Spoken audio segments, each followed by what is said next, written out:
নমস্কার, ভরসার এক মাস আমি অয়ন নিয়ে এসেছি। আজকে এই মুহূর্তে আমার সঙ্গে দুধকুমার মণ্ডল, রাজ্যের মন্ত্রী। দুধকুমার বাবু, চুরি তো অনেক রকম দেখলেন, আমাদের কাছে এক্সক্লুসিভ আপনাকে বলি, একজনের বাইট আছে, সুপ্রিয় গঙ্গোপাধ্যায়, দুর্গাপুরে তার রেস্তোরাঁ। তিনি বলছেন 2008 সালে পেটেন্ট নিয়েছিলেন তার অফিসের জন্য, তার রেস্তোরাঁর জন্য। নবান্ন নাম, ট্রেডমার্ক হয়, রেজিস্ট্রেশন হয়, সমস্ত কিছু হয়েছে, অ্যাপ্রুভ হয়েছে, এবং নবান্ন নামেই তার বিজনেস চলছিল। এই নবান্ন নামটাও নাকি চুরি করা, কারণ 2016 সালে তার কাছে নির্দেশ আসে এই নবান্ন আর উত্তরকন্যা এই নামে কোনো কমার্শিয়াল ইউজ হবে না। চুরি কোন পর্যায়ে? বাংলার যে সরকার ছিল, সেই সরকারটা প্রথম থেকে শুরু করেই নানান ধীরে ধীরে দুর্নীতিতে সবাইকে আপাত মস্তক একদম ডুবিয়ে রেখেছে, জড়িয়ে ফেলেছে। তো শুধু নবান্ন উত্তরকন্যার এই নাম নিয়েই নয়, কতভাবে বাংলায় যে চুরি হয়েছে, কতভাবে এবং কত স্থানে, এর কোনো নির্দিষ্ট কোনো পরিমাপ করে শেষ করা যাবে না। বাংলা শুধু চুরি চুরি চুরি, লুট লুট লুট। এই বাংলা আজকে মানুষ দেখতে পেল সরকার পরিবর্তন হলো বলেই। সরকার অ্যাকচুয়ালি যদি পরিবর্তন না হতো, তাহলে বাংলার মানুষ এই সমস্ত ঘটনা মানুষের যে এত আড়ালে চাপা ছিল, এটা প্রকাশ্যে আসতো না। মানুষের বিরক্তি, মানুষের ক্ষোভ, মানুষের রাগ, সমস্ত কিছু এখন প্রকাশ পাচ্ছে ধীরে ধীরে। সবটা নয়, এই এতটুকু, এখন তো সামান্য এটুকু দেখছেন। আরও বড় বড় স্ক্যাম এবং বড় বড় ঘটনা মানুষের প্রকাশ্যে আসবে। বিজেপি ক্ষমতায় এখন একটু, এ তো সবে মাত্র শুরু। প্রকাশ্যে আরও বড় বড় ঘটনার উদ্ঘাটন এই সরকার, যার প্রথম লক্ষ্য ছিল এই সব বেআইনি এবং চুরি এবং যারা মাফিয়া রাজত্ব এবং সিন্ডিকেটের রাজত্বের সঙ্গে জড়িয়ে বাংলাটাকে যারা ধীরে ধীরে শেষ করছিল, সব ঘটনা প্রকাশ্যে আসবে। বিষয়টা হচ্ছে এত বড় আর্থিক দুর্নীতি, এইটার তদন্ত কি ভরসার 1 মাস হোক, 2 মাস হোক, 3 মাস হোক, 4 মাস হোক পরে মানুষ এই দুর্নীতির তদন্ত দেখতে পাবে? এ শুধু শুরু, সামান্য ঘটনা, আরও বড় বড় ঘটনা সেটাও প্রকাশ্যে আসবে। অভিষেক গ্রেপ্তার হওয়ার পর থেকে আরও বড় কিছু আপনারা মিডিয়ার মাধ্যমে দেখাতে পারবেন। বাংলার জনগণও এই বিভিন্নভাবে মাধ্যমে, মিডিয়া এবং প্রিন্ট মিডিয়ার মাধ্যমে। বন্দ্যোপাধ্যায়ের বড় কথা বললেন, অভিষেক বন্দ্যোপাধ্যায় গ্রেফতার হবেন? অবশ্যই, একদম। এর আগে অবশ্য গ্রেপ্তার হওয়া উচিত ছিল, কিন্তু আমাদের সরকার অত্যন্ত আইনি পথে প্রশাসনিক শক্তিকে কাজে লাগিয়ে প্রশাসনের মাধ্যমেই তার দুর্নীতির রন্ধ্রে রন্ধ্রে, যে দুর্নীতির সঙ্গে জড়িয়ে তৃণমূল সরকারের এই বড় যুবনেতা, তাকে গ্রেপ্তার করবে। আজকে দিল্লিতে বসে আছেন, আমি যখন আপনার ইন্টারভিউ নিচ্ছি তখন কামাক স্ট্রিটে অভিষেকের অফিসে, মমতার পার্টি অফিসে সিআইডি বাহিনী সই জালিয়াতি কাণ্ডে। এটা কি শুধু ভয় দেখানো, নাকি সত্যি? না না, ব্যবস্থা একদম সত্যিকারের ব্যবস্থা, কোনো ভয় দেখানোর জন্য নয়। সরকার তো নিচ্ছে একটু একটু করে। আজকে এতগুলো অ্যারেস্ট হয়েছে, বিভিন্ন জেলায় হচ্ছে আস্তে আস্তে। এবং মাথা, যেটা কান টানলে মাথা আসবে, সেটা আস্তে আস্তে কান টানা দিয়ে শুরু হয়েছে, মাথাও ধরা পড়বে। আপনি বলছেন অভিষেক বন্দ্যোপাধ্যায়কে গ্রেফতার করার মতো পরিস্থিতি চলে এসেছে? এতটাই দুর্নীতি করেছে, এত বড় দুর্নীতির সঙ্গে সরকার জড়িয়েছিল, সরকারের তাতে তো তাকে বাধ্য নয়, সে নিজের অপরাধের জন্যেই আজকে ধরা পড়তে বাধ্য, বা ধরা পড়বেই।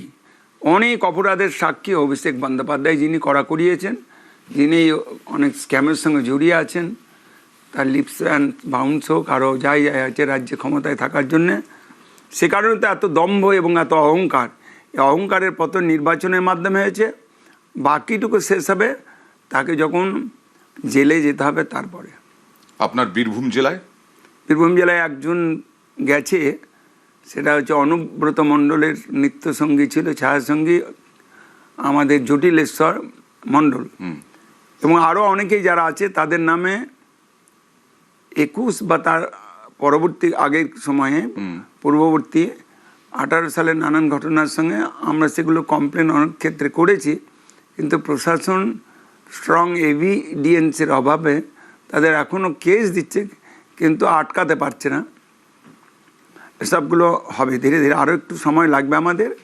সব প্রকাশ্যে আমরা আনবো, মানুষের জনগণের আদালতেই এটা আমরা আনবো এবং জনগণের আদালতেই তাদের বিচার শুরু হবে।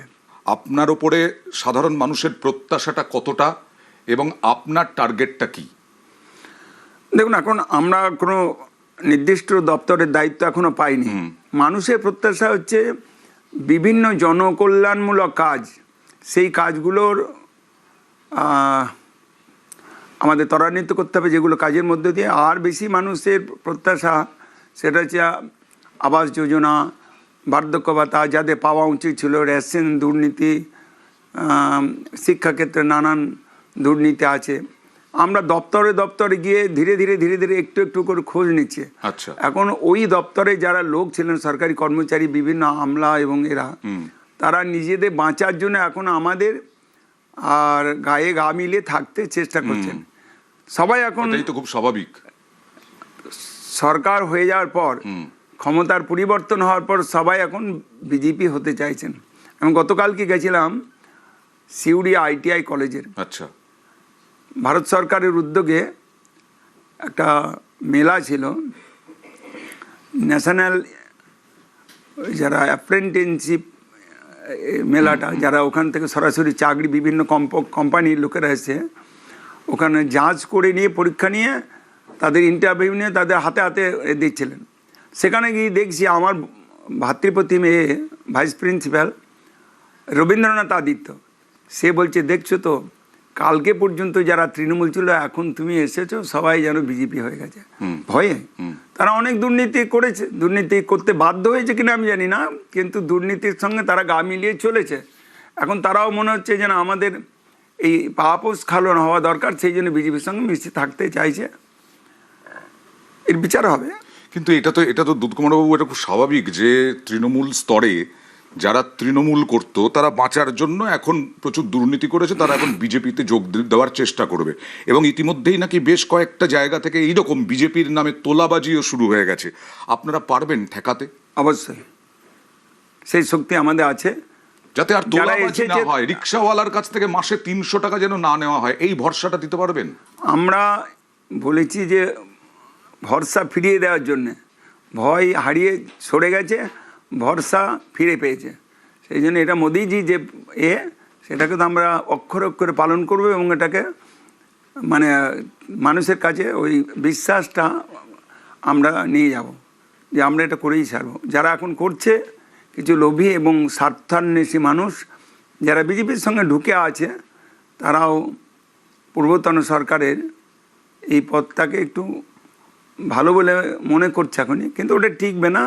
কোথাও কোথাও সামান্য মাত্র এরকম আমরা শুনছি, আমাদের কাছে এই অভিযোগ আসছে, কিন্তু এটা আমরা যাচ করে দেখব, খোঁজ নিয়ে দেখব। দেখার পর তাদের অবশ্য দলে থেকে তো অবশ্য সরিয়ে দেওয়া হবেই নয়, তাদেরও ব্যবস্থা নেবে। সাহস পাবে না এটা করতে, একদম নিশ্চিত থাকুন। কর্মসংস্থান তো ওটাই ছিল যে কাউন্সিলরের পেছনে পেছনে ঘুরলে পরে মাসে বেশ কয়েক হাজার টাকা রোজগার করা যাবে, পঞ্চায়েত প্রধান হলে পরে প্রচুর টাকা রোজগার করা যাবে। আপনাদের ওই পঞ্চায়েতে, যে আপনার যে এলাকা বীরভূম জেলায়, পঞ্চায়েতে দুর্নীতি নেই? ভুড়ি ভুড়ি দুর্নীতি, পাহাড় প্রমাণ দুর্নীতি। দুর্নীতি নেই এটা বললে হবে না। কোন দপ্তরে দুর্নীতি হয়নি? পঞ্চায়েত বলুন, BLR অফিস বলুন, শিক্ষা দপ্তর বলুন, শিক্ষা ক্ষেত্র বলুন, স্কুলগুলোতে শিক্ষক মশাইরাও কি দুর্নীতির সঙ্গে জড়িয়ে ছিল না বলতে পারবেন? এমন একটা দপ্তর নেই যেখানে দুর্নীতিটা হয়নি। সর্বস্তরে দুর্নীতি, দুর্নীতি পাহাড় প্রমাণ, একটু আধটু নয়। দেখুন, আমি সেদিনে এই যে WBSCB, West Bengal state electricity বোর্ডের কি বিপুল পরিমাণ দুর্নীতির গল্প, কোনো একজন, আমি নাম করছি না, কি বিপুল পরিমাণ দুর্নীতি। আমার কাছে এক ভদ্রলোক এসেছিলেন, তাও নাম করবো না, তিনি সাষ্টাঙ্গে আমাকে পায়ে জড়িয়ে ধরে প্রণাম করে ক্ষমা চাইছেন, বাঁচান, আমাকে দলে একটু জায়গা দিন। কি বিপুল পরিমাণ দুর্নীতি, শুধু লাখ লাখ টাকা মানে মানুষের কানেকশন দেওয়ার নামে এগুলো তুলেছে। দাদা, সেই দপ্তরেরই মন্ত্রী অরূপ বিশ্বাস, তার টাওয়ার লোকেশন পাওয়া যাচ্ছে না, তাকে খুঁজেই পাচ্ছে না পুলিশ। না, এইরকম অনেককেই পাওয়া যাবে না, এরকম অনেককেই পাওয়া যাবে না। মন্ত্রী ছিলেন, বিদ্যুৎ মন্ত্রী, তার মানে তার বিরুদ্ধে এই অভিযোগটা উঠবে। দেখুন, ওরা ওই সময় ওই দলের যারা নেতামন্ত্রী ছিলেন তাকে প্রশ্রয় দিয়েছেন সেই দলের যিনি নেত্রী ছিলেন তিনি। আমাদের দল তো আমাদের কোনোভাবে এগুলো প্রশ্রয় দেবে না, আর আমাদের কাছ থেকে প্রশ্রয় পেয়ে এগুলো করতে সাহসও দেখাবে না। কোথাও কোথাও সামান্য মাত্র আপনারা হয়তো খুঁজে পাচ্ছেন বা মনে করছেন, কিন্তু এটা খুব কঠোর পদক্ষেপের মধ্যে দিয়ে এটা আটকাবে। কারণ আমরা 5 বছরের জন্য সরকারে থাকতে চাই না, আমরা 50 বছর আগামী দিনে বাংলার মানুষের সেবা দিতে চাই, সেবা করতে চাই। এটাই তো আমাদের লক্ষ্য। আগামী হাফ সেঞ্চুরি আমাদের করতেই হবে, মানে 50 বছর এই বাংলার সরকার জনস্বার্থবাহী সরকার হবে, জনদরদী সরকার হবে, বাংলার উন্নয়ন এগিয়ে যাবে, বাংলা হিংসা সন্ত্রাস এবং এই চুরি লুট এটা বন্ধ হবে। আপনি বলুন তো 100 ভাগ হবে এটা আমি বলতে পারবো না, কিন্তু আমরা তো চেষ্টা করি। আপনি তো 1988 সাল থেকে প্রতিনিধি, জনপ্রতিনিধি।